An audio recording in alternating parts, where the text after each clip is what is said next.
وليه آله المتأدبين بآدابه. بعد،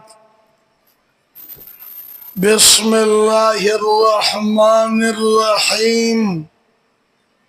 ابی ہریرہ رضی اللہ تعالی عنہ قال رسول اللہ صلی اللہ تعالی علیہ وسلم نفس عن مومن کربة نفس اللہ عنہ کربة من کرب الدنیا والآخرہ ومن یسر علی المعسر یسرہ اللہ علیہ فی الدنیا والآخرہ ومن ستر مسلما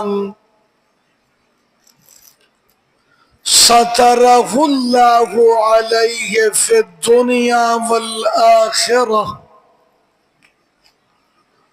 واللہ فی عون العبد ما کان العبد فی عون اخیہ ومن سلک طریقا یلتمس فیہ علما سہل اللہ لہ بہ طریقا الی الجنۃ وما اجتمع قوم فی بیت من بیوت اللہ یتلون کتاب اللہ ویتدارسونہ الا نزلت علیہم السکینہ وغشیتہم الرحمہ وحفتہم الملائکہ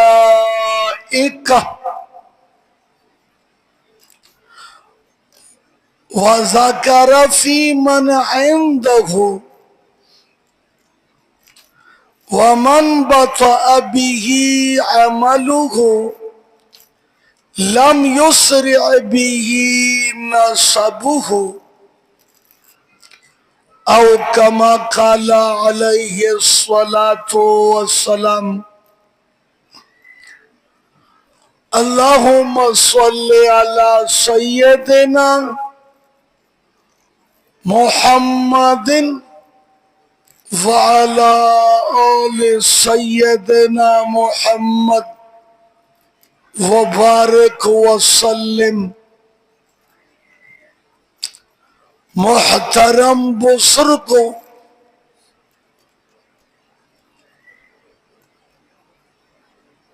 انسانیت اپنانے کے لیے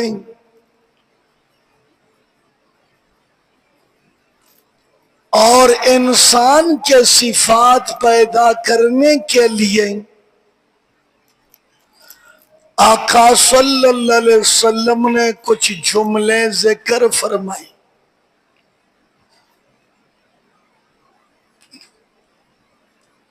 رسول کے ہر جملے میں خیر اور برکت ہے، دنیا اور آخرت کی سعادت ہے، آپس میں محبت ہے. آپ علیہ السلام نے پہلا جملہ ذکر فرمایا من نفس عن مؤمن کربة من کرب الدنیا، جس بندے نے کسی مومن سے مشقت دور کی اور مصیبت دور کیا، غم اٹھایا، مصیبت پریشانی دور کیا. اب یہ پریشانی علامہ نووی رحمت اللہ علیہ نے فرمایا مالی ہو یا بدنی ہو یا کوئی بھی مصیبت ہو، اگر کوئی بندہ کسی مومن سے غم اٹھا لے اور پریشانی ختم کرے تو آقا صلی اللہ علیہ وسلم نے فرمایا نفس اللہ عنہ کربتا من کرب الدنیا والآخرہ. اس اٹھانے والے سے اللہ تعالی دنیا اور آخرت کی مصیبت ختم کر دے گا. اللہ اٹھا لے گا مصیبت پریشانی. علماء فرماتے ہیں دنیا کے پریشانیاں اور دنیا کے مصائب یہ کم تر ہے آخرت کے پریشانی کے مقابلے میں. آخرت کے مصیبت کے مقابلے میں تو اللہ ذوالجلال نفس اللہ عنہ کربتا من کرب یوم القیامہ. قیامت کے مصیبت پریشانی اللہ اٹھا لے گا، ختم کر دے گا. علامہ نووی رحمت اللہ علیہ نے فرمایا قیامت کو قیامت کیوں کہتے ہیں؟ علامہ نووی فرماتے ہیں کہ تقوم الناس من قبورہم. جب اسرافیل علیہ السلام سور میں پونک مارے تو لوگ قبروں سے اٹھتے رہیں گے. قیامت کا معنی اٹھ جانا.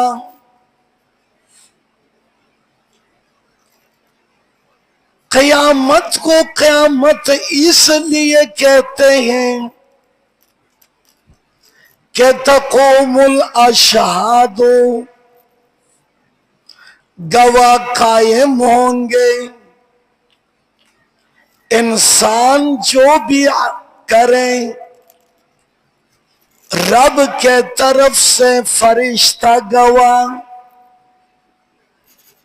رب کے طرف سے زمین کی گواہی، رب کے طرف سے کرام الکاتبین، رب کے طرف سے عمل نامہ. تو قیامت کو قیامت اس لیے کہتے ہیں بندہ جب آتا رہے گا گواہ ساتھ بھی آتا رہے گا.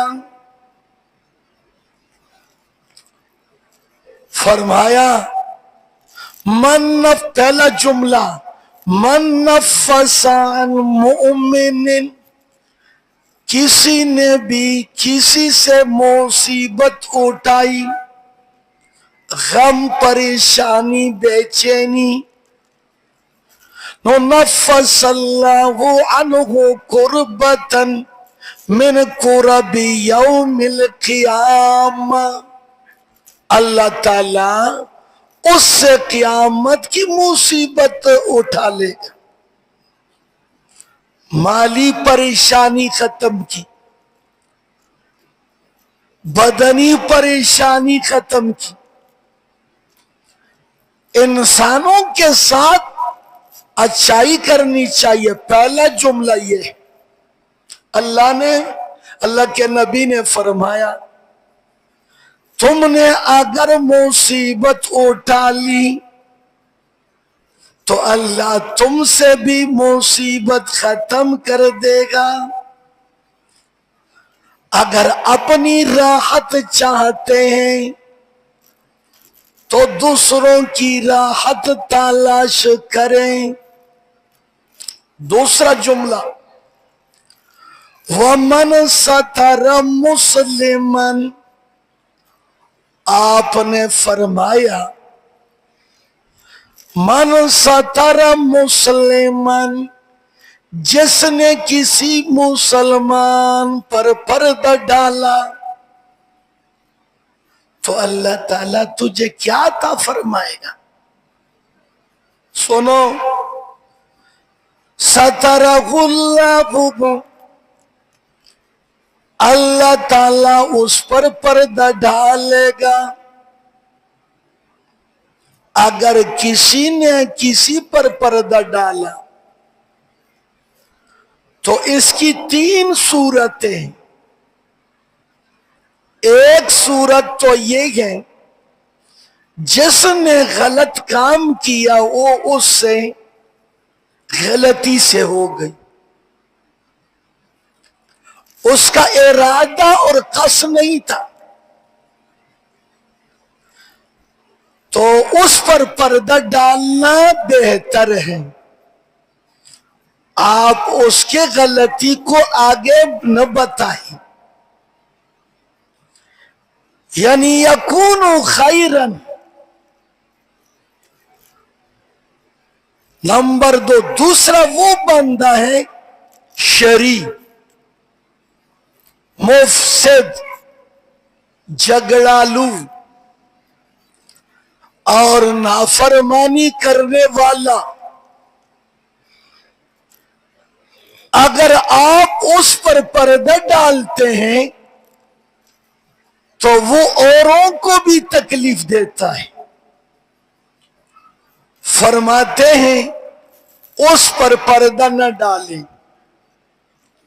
بلکہ بتائیں لوگوں کو، عوام کو، تاکہ عوام اس کے شر سے محفوظ رہے۔ گویا کہ ایک بندہ ہیرون بیچتا ہے، چرس بیچتا ہے، اور بھی نافرمانیوں کے دعوت دیتے ہیں، آپ بتائیں کہ فلان بندے کے ساتھ میل جل نہ کریں، اس کا شر بتاتے رہیں، اس کا شر بتانا بہتر ہے۔ تیسرا وہ بندہ ہے کہ جو نہ جس کا شر معلوم ہے نہ اس کا خیر معلوم ہے۔ علامہ نووی فرماتے ہیں اس پر بھی پردہ ڈالیں، تو نہ ہر بندے کی شر کا ذکر کریں، بلکہ اس آدمی کی شر کا ذکر کریں جو آدمی شر کا عادی ہے، اور جس سے عوام مصیبت میں مبتلا ہوتے ہیں۔ اس کا تذکرہ غیبت بھی نہیں ہے اور گناہ بھی نہیں ہے۔ یہ دوسرا جملہ آقا نے فرمایا جس نے کسی پر پردہ ڈالا دنیا میں اللہ اس پر پردہ ڈالے گا دنیا اور آخرت میں. پردہ اپنا لباس بنائے, اپنا زینت بنائے. تیسرا جملہ آقا نے فرمایا وَمَنْ يَسَّرَ مُعْسِرًا, جس نے کسی تنگ دست کی اوپر آسانی کی. وَمَنْ يَسَّرَ مُعْسِرًا, جس نے آسانی کی تنگ دست پر. کسی کو آپ نے قرض دے دیا, اس سے نرمی سے لیتے رہیں. علماء فرماتے جیسا بھی ہے لیکن پیسے نرمی سے لے لیں. آپ نے اگر آسانی کی تو یسرہ اللہ علیک فی الدنیا والآخرہ, اللہ تجھ پر آسانی کر دے گا دنیا اور آخرت میں. بخاری کی حدیث ہے, آپ صلی اللہ تعالی علیہ وسلم نے فرمایا ایک بندہ تھا وہ مر گیا. اللہ نے اس سے پوچھا اے بندے تیرے پاس کیا نیکی ہے؟ اس نے کہا اے اللہ میرا پاس کچھ نیکی نہیں ہے, کوئی نیکی نہیں ہے کہ میں دکھا دوں. اللہ نے فرمایا دیکھ لیں. اس بندے نے کہا میری ایک خوبی ہے, خوبی تھی اور ایک خصلت تھی اور ایک عادت تھی, وہ یہ میں مالدار تھا, لوگوں کے ساتھ لین دین کرتا تھا, جن کے پاس کچھ بھی نہیں تھا دینے کے لیے میں ان کو معاف کرتا تھا, اور جس کے پاس تھا لیکن تنگ دست تھا میں ان کو مہلت دیتا تھا. اللہ نے فرمایا اے بندے تو لوگوں کو معاف کرتے تھے, آج میں خالق ہوں تجھے معاف کرتا ہوں.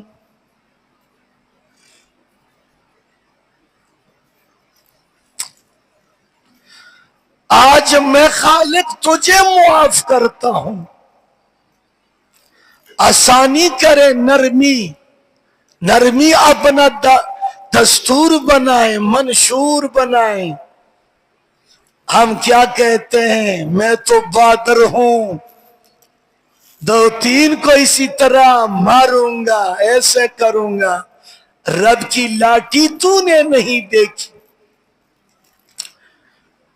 چوتھی جملہ آقا نے فرمایا واللہ فی عون العبد, واللہ فی عون العبد, اللہ بندے کے مدد میں ہوتا ہے. سبحان اللہ. جملہ سونے, واللہ فی عون العبد, اللہ بندے کے مدد میں ہوتا ہے. وہی چملچد اللہ شی بیاد خلق سپروا کبھی. لیکن اگلا جملہ سونے, اللہ بندے کے مدد کرتا ہے کب؟ ما کان العبد فی عون اخیہ جب بندہ بندے کی مدد کرتا ہے،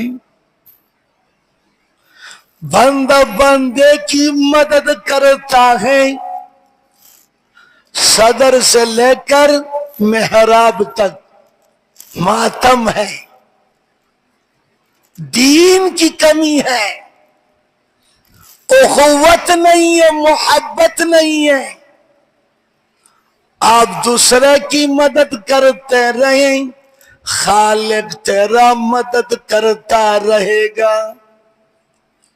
مدد کیسے زندگی میں برکت ہوگی، دعا کی قبولیت ہوگی، ارے دل کی سکون نصیب رہے گا۔ باپ بیٹے کی مدد، بیٹا باپ کے مدد، مطلق ہر بندے کی مدد، چاہے بچہ ہو یا غیر ہو، ضروری نہیں ہے کہ آپ دوسروں سے مدد کریں۔ واللہ فی عون العبد ما کان العبد فی عون اخیہ، باپ بیٹے سے، بیٹا باپ کے ساتھ، رشتہ دار کے ساتھ، پھر اللہ کی مددوں کی بارشیں برستی رہے گی۔ پانچواں جملہ یاد رکھے، آپ صلی اللہ علیہ وسلم نے فرمایا من سلک طریقا یلتمس بہ علما، جس نے کسی راستے کو اپنایا، من سلک طریقا، جس نے کسی راستے کو چلایا۔ آپ گھر سے نکلتے ہیں، مسجد کے طرف آتے ہیں، ارادہ یہ ہے کہ مسجد میں کچھ سیکھنا چاہتا ہوں، یہ بات یاد رکھو، وہاں تعلیم ہوتی ہے، وہاں نصیحت کی جاتی ہے، اس میں بیٹھوں گا، اللہ تجھے کیا دے گا سنو، من سلک طریقا یلتمس بہ علما، جس نے راستہ چلایا علم کے خواہ، علم چاہتے ہیں، سہل اللہ بہ طریقا الی الجنہ، اللہ اس کو جنت کا راستہ آسان کر دے گا۔ ضروری نہیں ہے کہ آپ مدرسے میں داخلہ لیں، ضروری نہیں ہے کہ آپ معلم کے آگے بیٹھے، مطلب یہ ہے کہ جدھر بھی سیکھنے کے لیے جاتے ہیں ادھر تجھے جنت کے حور انتظار میں ہے۔ من سلک طریقا یلتمس بہ علما، مدرسے میں داخلہ لے لیں، مسجد میں آئیں، پڑھیں سبق، ایک مسئلہ سیکھیں، دینی مسئلہ، لیکن مظلوم دین ہے، کوئی سیکھنے کے لیے تیار نہیں ہے، نہ اس مظلوم دین کے لیے پیسے دیتے ہیں، نہ سیکھتے ہیں۔ دینی مسئلے کے سیکھنے پر جنت کا وعدہ ہے، آپ دنیاوی علم کے لیے پیسے نچھاور کرتے ہیں، اس پر فخر کرتے ہیں، لیکن دینی مسئلے کے سیکھنے پر تم اپنے آپ کو شرماتا ہے۔ مظلوم دین ہے، یہ مظلوم دین ایک دن چمکے گا، جب آپ کا دنیاوی ڈیٹا بند ہوگا، اخروی ڈیٹا کھولے گی تو آپ سب کچھ دیکھے گا۔ آقا نے فرمایا اگلا جملہ نمبر 6، آپ علیہ الصلوۃ والسلام نے فرمایا مجتمع قوم فی بیت من بیوت اللہ یتلون کتابہ ویتدارسونہ، مجتمع قوم جدھر بھی لوگ جمع ہوتے ہیں اللہ کے گھر میں، بات یاد رکھیں، مسجد میں اگر تلاوت ہوتی ہے آپ سنیں، پڑھنے والے کو جتنا اجر ملتا ہے سننے والے کو بھی اتنا ملتا ہے۔ پڑھنے والے کو 10 نیکیاں، سننے والے کو بھی 10 نیکیاں، یا ایک پڑھیں یا ہر بندہ پڑھیں، نماز سیکھیں، ذکر کا طریقہ سیکھیں۔ رسول نے فرمایا مسجد میں اگر تلاوت کریں اور پڑھیں، آقا نے فرمایا نزلت علیہم السکینہ، ان لوگوں پر، پڑھنے والوں پر، سننے والوں پر سکینہ نازل ہوتی ہے۔ ابھی سکینہ کیا چیز ہے؟ انشراح القلب، دل کی فراخی، سکون القلب، دل کی سکون، دل کی بے چینی ختم ہو جاتی ہے۔ مسجد میں آئیں، مسجد اپنا گھر سمجھیں۔ جیسے اذان کے بعد فوراً نماز کی تیاری کریں، ہر تمنا دل سے تو رخصت ہو گئی، اب تو آجا، اب تو خلوت ہو گئی، تمام کام چھوڑیں، مسجد کی طرف رخ موڑیں۔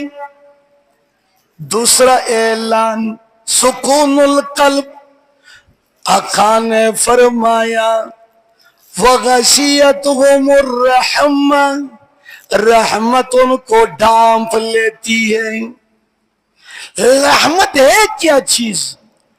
رحمت رب کی مہربانی، رب کا تعلق، رب کے مہربانی، رب کے تعلق۔ جس کے دل میں قرآن کی قدر ہے، رحمان کے ہاں اس کا بھی قدر ہے۔ وَحَفَّتْهُمُ الْمَلَائِكَةُ، فرشتے ان کو گھیر لیتے ہیں۔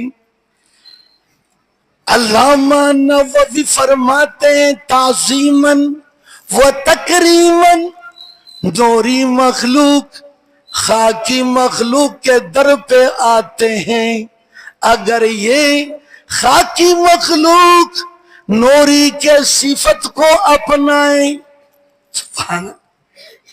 آخری جملہ سنیں،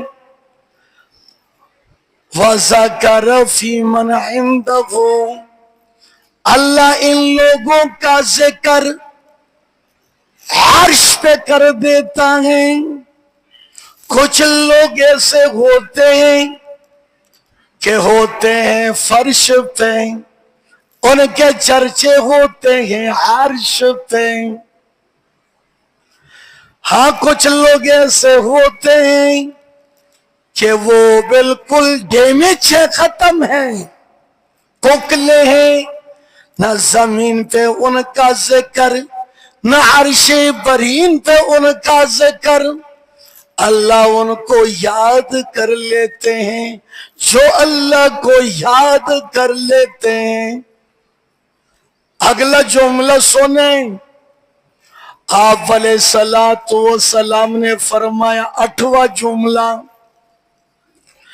وَمَنْ بَطَأَ عَمَلُهُ